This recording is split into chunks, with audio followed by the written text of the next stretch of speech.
Peace and love, peace and love. Peace and love, peace and love. Thank you, Ringo. And I'd like to welcome everyone back to Aberdeen Proving Ground's Hidden History. I am your host, Sean Keefe, along with my co-host, Susan Thompson. Say hi, Susan. Hi, Sean. How are you doing today? I'm doing wonderful. Actually, I'm a little crazy. You are. I would never have guessed. Well, I'm just plumb crazy at Plumb Point today. Oh, so I guess that's our secret title for this episode? You guessed correctly. Yes, plumb crazy at Plumb Point. And Susan, just what exactly is Plumb Point? So Plumb Point is the little spit of land that separates Did you say spit? Spit. It's called. I've never heard of that. You've never heard of a spit no, but of I land? love it. Okay. It's the little peak point spit You of could say land spit. that separates Swan Creek from the Chesapeake Bay. And this is sort of the center of where APG was established in 1917. But it actually has a very long history, of course, because it's APG's hidden history.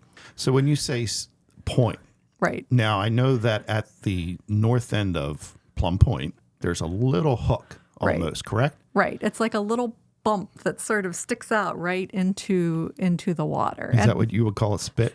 A spit. A spit? A spit of land. Okay. And that faces Swan Creek. Right. And then to your right opens up into the Chesapeake Bay. Correct. And so So you're talking prime real estate here. It's beautiful landscape. I mean, there have been lots of people who are very thankful that APG sits right there. Yes.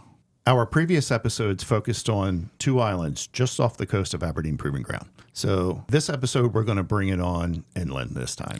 Right. And Spasudi Island and Plumb Point are very close to each other. The bridge onto Spasudi is from the end of Plumb Point. But unlike our previous episodes, Plumb Point is an area that is actually somewhat accessible to the public if you have a valid reason to be there. For example, the Top of the Bay Club, where we host wonderful weddings and things, is right in that same area. With a beautiful view of the bay. Right. So it's still on a military installation. There's still, you have to have a reason to be there. It's not just a tourist attraction. But, I would say more members of the public have seen the area around Plumb Point than have ever seen Spasudi or Pools Island. But with peace and love. Peace and love. Just do a little drive-by. Well, no, don't do a drive-by.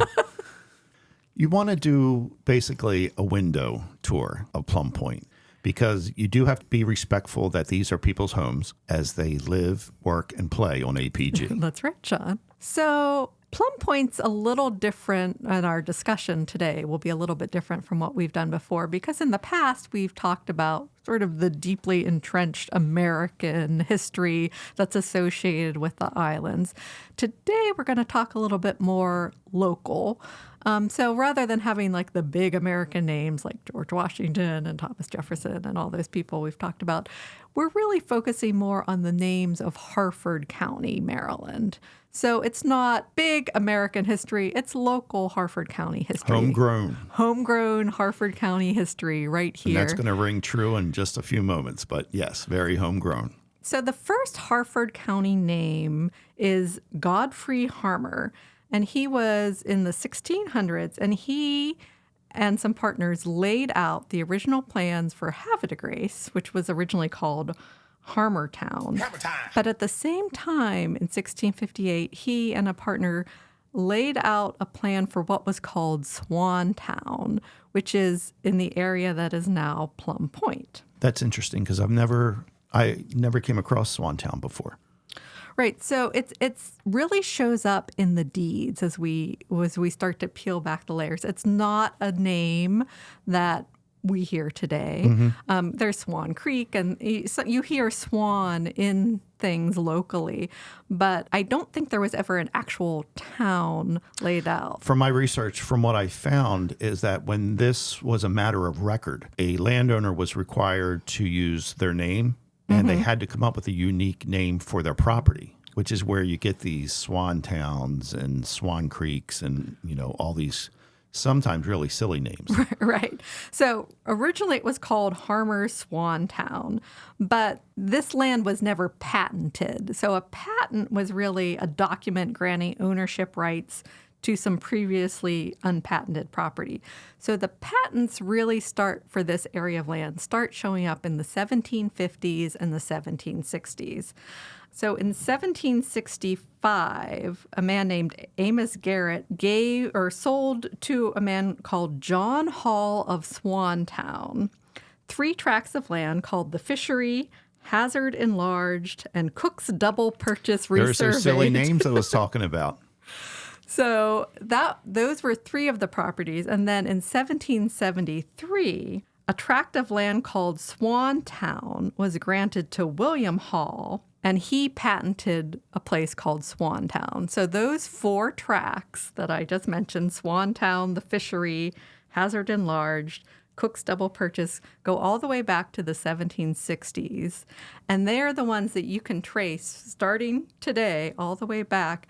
Those are the tracts of land of what currently makes up Plumb Point. Okay. So was this mainly just one owner owned the most of Plumb Point as we know it today? Yes. So starting from the 1760s forward, it's gone through a series of owners, but it's always been one main owner. Okay. So how many acres are we talking about here for Plumb It's Point? about 280 acres. 280 acres. Because if we go back to Pools, Right. right, that was just under 300? Right. Okay. But that was always under one ownership or? Pools Island? Yeah, it was never divided. It was divided at some point. It was divided. Yeah. Okay. So here we have Plumb Point, which is just as large, but it's only been under one ownership. Right. So there's lots of farms further south, and the tracts that make up Aberdeen Proving Ground is more than these 4 tracts. But really, the area that we consider the Plumb Point Loop area was this one tract of land, and at first is called Plumb Point. As early as 1799, it's marked on a map. The little point spit of land is called Plumb Point. And I was trying to figure out, why is it called Plumb Point? Because it's Plumb. Which you would think would reference someone's name or Right. a family. Right. But I can't find anything that references references a family. But I did look up the derivation of the word plumb, Plumb, because most people think of it as being extremely straight up and down. Like if you have a plumb line, that means you've dropped a weighted line down. But, Okay. But the earliest use of the word plumb actually means to drop the line down for fishing. Oh, So I well, that would make sense. think the derivation of the word Plumb Point means that it was a fishing point, and that probably came from, much earlier history, that it was a place for fishing. You could plumb your line down, because we do have a tract called the Fishery that makes up that's part right. of this Okay. this tract of It's land. all coming together for It's me. all coming together. So the first time it's really referred to as Plumb Point Farm is in the 1850s. There's an advertisement in the Baltimore Sun newspapers in like the winter of 1853 into the winter, or until, December into January of 1854. And it's a man named William Slater, and he's selling what is called Plumb Point Farm. And he has a wonderful description of it. And this is the first time we really find out what kinds of structures were there. And it says it's on the bay, 4 miles below Havre de Grace, at the mouth of Swan Creek. At that time, it said it contains about 300 acres, so 280. Of first-rate land, 20 acres in wood, and the balance in a high state of cultivation. With 6 fields, he has wheat, he has clover, he has timothy hay. He's advertising that he's put a lot of work into the farm over the past several years. And at that point, he says the improvements consist of one fine brick dwelling containing 4 rooms on the first floor with a large passage on the second floor and 4 rooms. Adjoining is a stone kitchen and wash house with good rooms for working hands. Interesting. So could this be referencing what we now know as Quarters 1? Correct. Okay, So the farmhouse that is now Quarters 1, which is the commanding general's housing, is an interesting property because it's one of the few remaining structures that predate Aberdeen Proving Ground's occupation of the land. So, okay. so the commanding officer's house was a farmhouse that was on Plum Point Farm. So there's a lot of questions. I mean, we've looked at the documentation on Quarters 1, and it usually, it's sort of like, well, it was built in the 1790s, it was a farmhouse. There really isn't much information about what it looked like. Too much. We have some photographs before it was remodeled by the Army extensively. But from 1917 forward, when the Army occupied the property, that house has been the commanding officer's quarters. Yes. So looking back in the deeds, I think the time frame that we have previously documented is a little bit off, because I think the property actually probably dates between 1814 and 1822. Because when I look at the deeds, there's a pretty big jump in a 7-year period of the value of it's the same tract of land, those 280 acres, and it jumps significantly, more than doubles in the 7-year period between 1814 and 1822. So my best guess is that it was that time, under the ownership of William R. Brooke, that the house was actually built. So the resident of the house, did he necessarily own the land as well? Basically the farmhouse? Right. So back in the 1814 through probably towards the end of the 19th century, the property would have been owned and occupied by the same person who was farming it. It really starts to change around the 1860s or so, because the whole property, along with others, was conveyed to a company called the Maryland Land and Emigration Company. So it was sold out of private ownership to this company. And this company was actually, their intent was to build a log boom. Do you know what a log boom is? I have no idea what a log boom is. So at the mouth of a creek or a river, they would build a sort of floating structure, like think of logs chained together that would be anchored into the bottom to capture timber and logs coming down the rivers so that they can be milled into lumber. So this was like a big business at the time. Like Williamsport, PA had one of the largest log booms up on the Susquehanna, further up in Pennsylvania, beginning in 1851. So I think these businessmen, including one who's fairly well known in Harford County by the name of Jacob Tome. Of the Tome School? Of the Tome School. He made his money in lumber and other things. So they were trying to create this industry of timber mills and logging along the Swan Creek, along the Susquehanna. So this wasn't a very long-lived company. By 1875, they were getting rid of all the land they had bought. Oh, okay. So, but at the time, they bought, sort of all the land around Swan Creek to build this log boom.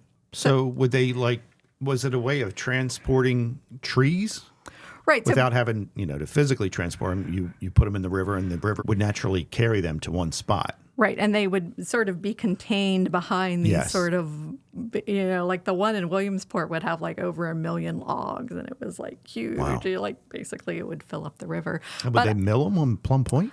Or was that the intent? I think the intent was to set up like lumber mills along the rivers, but I don't know that it ever really... That's interesting, because I didn't come across anything like that. Yeah, so you can find references to the Maryland Land and Emigration Company because the Maryland legislature had to approve the company at the time, but Maybe the river just didn't flow fast enough for them. Well, and also I read that, it was kind of dangerous to do it in areas where it froze up. Oh, well. And we know that's a problem. We know from past episodes that that the bay would freeze in that area. So sure.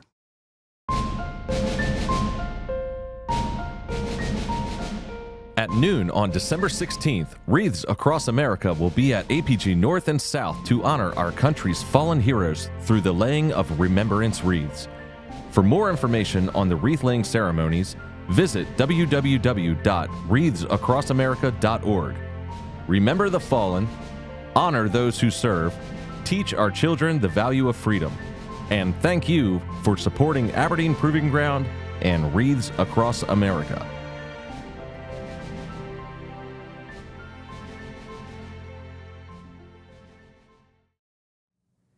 Well, what's interesting is when we try and date the house, the quarters one home, one thing that they did mention was that part of the stone structure was covered with stucco. Right. And I know stucco really came into fashion like early 1840s. And it could totally be that stone kitchen that Mr. Slater references in his advertisement is the structure that still is considered the oldest part of quarters one, which was a stone kitchen. Correct.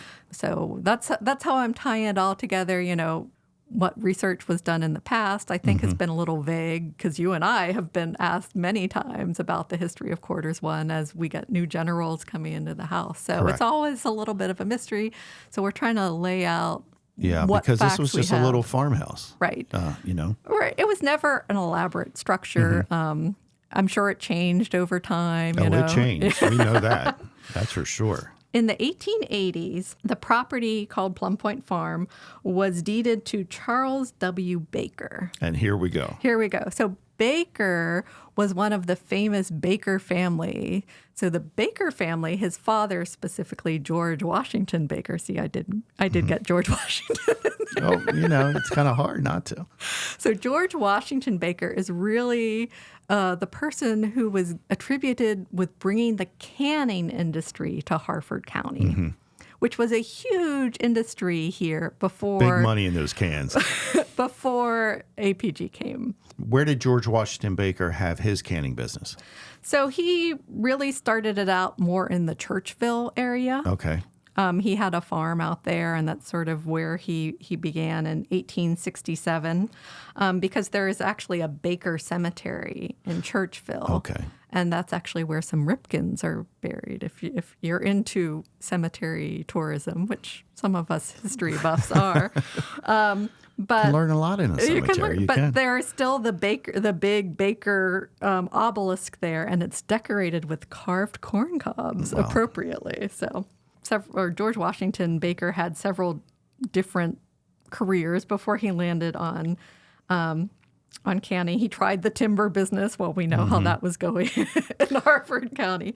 But he decided to can for local market the blackberries, dewberries, and peaches from his own and neighboring farms. Which, like you said, I mean, he was so successful at that he was able to set up his 5 sons. And one thing that I kept finding out were that the sons far exceeded the Right. wealth of their father. Right. I mean, Charles Baker in 1917, as I said, when the Army came calling, owned this farm called Plum Point Farm, but he owned at least 2 others in the area. So Plum Point was about 286 acres at the time. He owned the adjacent Spasudi Farm, which was, just a little bit south of Plum Point. And then a little further down, he owned what was called Level Farm. So at the time, he owned almost 1,300 acres just in the area of Aberdeen Proving Ground. And what was his main crop? Well, really, what they were growing and canning was tomatoes and this crop called shoe peg corn. Very sweet, from what I hear. Right. So shoe peg corn is a variety of white corn. And it was characterized by being uneven on the cob. Like the little kernels were all over the place. And evidently they looked like shoe pegs that were used at the time to hold soles onto the upper part of shoes. So it was called shoe peg corn. And it was a delicacy out of Maryland. And it was... Is that still in existence today? You can still get shoe peg corn under one of our local brands, the Mitchell brand. Okay. Because the Mitchells came later. The Mitchells were about the same time as the Baker. So the whole area of Aberdeen Proving Ground was just littered with these farms that were being used to supply the canning industry. Okay. So at one point, there were over 200 canneries in Harford County. Now, was he just canning his own product, or was he also a canner for other farmers? He set up a whole industry around canning. So in 1908, he built a cannery in Aberdeen at the corner of Bel Air Avenue and Baker Street, right across from the railroad station. So he had a cannery right there. He could put it on the Right trains. on the rails. But he also started a brokerage firm where he would contract with other growers. I mean, he extended his business all the way out into Delaware. There was this C.W. Baker had like tendrils all the way over the Eastern Shore to get corn and tomatoes and can them under the C.W. Baker label. At the time that Aberdeen Proving Ground came into existence in the 19-teens, there were about 50 canners that were active in the area at the time. They were mostly focused around Aberdeen, what was called Hall's Crossroad, Michaelsville, which of course is now part of the testing area of Aberdeen Proving Ground, and Perryman, which is sort of a little bit farther down the peninsula. At the time Aberdeen Proving Ground came, his plant was turning out like 75,000 to 100,000 cases, and there were about 12 cans to a case of corn each year. Wow. So that was just one company. There were others. There was the John M. Michael Company. There was the F.O. Mitchell and Brothers Company. There was the S.J. Seneca Company. And they were all, local canning companies. And the Army came, and that industry just crashed because we took all their prime farmland. Did we take or did we ask? Well, it was eminent domain, so we took it, but we paid them for it. Yes, we did. But probably not as much as it was worth, given the fact that we basically destroyed a giant industry at the time. I mean, not that C.W. Baker was hurting. So he pretty much stopped canning after the Army acquired his tired. land. He was like, enough of this nonsense. He passed away in 1918. So there you go. Soon after he had sold his property to the Army. But he left his sons and daughters almost like $1 million. Wow. Which in 1917 was a lot of money. So very successful industry, all went away because of the Army. Can we word that differently? All right. Did you know we test here every day at Aberdeen Proving Ground? You've probably heard that before. If you're looking for more ways to stay connected with testing notices and activities on the installation, follow us on the Aberdeen Proving Ground Facebook and Instagram pages. Yeah! Susan, if C.W. Baker lived in Aberdeen, then who was living in the Quarters 1 home on Plum Point? So he had it leased out to a tenant at the time that the Army took possession in 1917. Do we know if Quarters 1 is the oldest home on Plum Point? I mean, you have the Hopkins house, but does that predate the Hopkins house? Right. I believe that Quarters 1, technically parts of it are earlier than the Hopkins house. The Hopkins house is probably dates from the 1880s. It was the family house of the Hopkins, who lived on what was called Mount Holly Farm, which was just south of the Plum Point farm. And it's really in the area of what is now called the main front area, which was the early testing part of Aberdeen Proving Ground. And the Hopkins house was actually moved from its original location closer to the main front to the area where it is now, which is beside Building 310, which was the original Aberdeen Proving Ground headquarters. Correct. So they moved that house there in 1918, and then they constructed some other housing around it at the same time. Was the other housing, was it built to match? The Hopkins house is more of a Queen Anne style, which was popular in the 1880s. The duplexes that are there were built in the 19-teens, and they're more of a craftsman style. So And this is on Hopkins Row? This is on Hopkins Row. So they weren't designed to match, but they sort of blend together, I would say. The Hopkins house and Quarters 1 are the only two structures on Aberdeen Proving Ground North that predate the occupation of the land by the Army.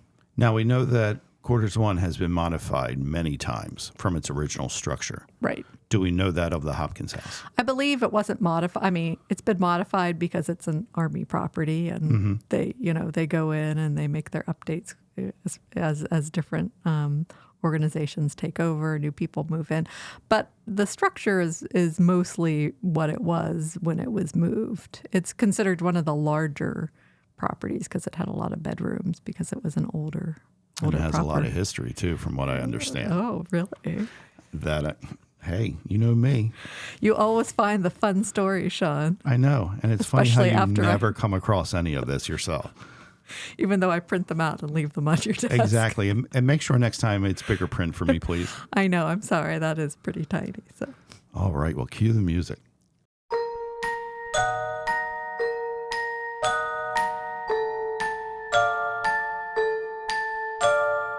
Local lore has it that the old farmhouse is occupied by its share of unseen guests. It's not uncommon for the tenants in the house to hear the cries of babies and other strange and creepy sounds. And also, past and present tenants who have never met usually describe the same unusual experiences, including the cries and the lights which tend to remain turned on despite the efforts of post-electricians. Former resident Elizabeth Hopkins, daughter-in-law of the original owner, confirmed that babies and children had passed away within the old farmhouse. Please come and play with me. I am so lonely. So, Susan, I'm sleeping with the lights on tonight. Well, from that article, it makes it sound like you have no choice but to sleep with the lights on. Pretty much, pretty much. So have you ever wondered, Sean, what it's like to live in one of these quarters? No, I have not. And after reading that, I decide I ever will. But Susan, oh, I see where you're going with that. I just finally got that. I just need to get somebody in here with first-hand experience. Can we do that, Sean? I can make anything happen, Susan. All right. Well, That's about all I can do around here. I guess I'll wait and see who we'll get. Oh, you're going to love it. He's a world traveler. He swims with sharks and loved by the community. But you're going to have to find out who that is next time. All right. I'm looking forward to it, Sean. So I'd like to thank everybody once again for joining in for Aberdeen Proving Ground's Hidden History. This has been part 1 of Plumb Crazy at Plumb Point. We'll see you next time.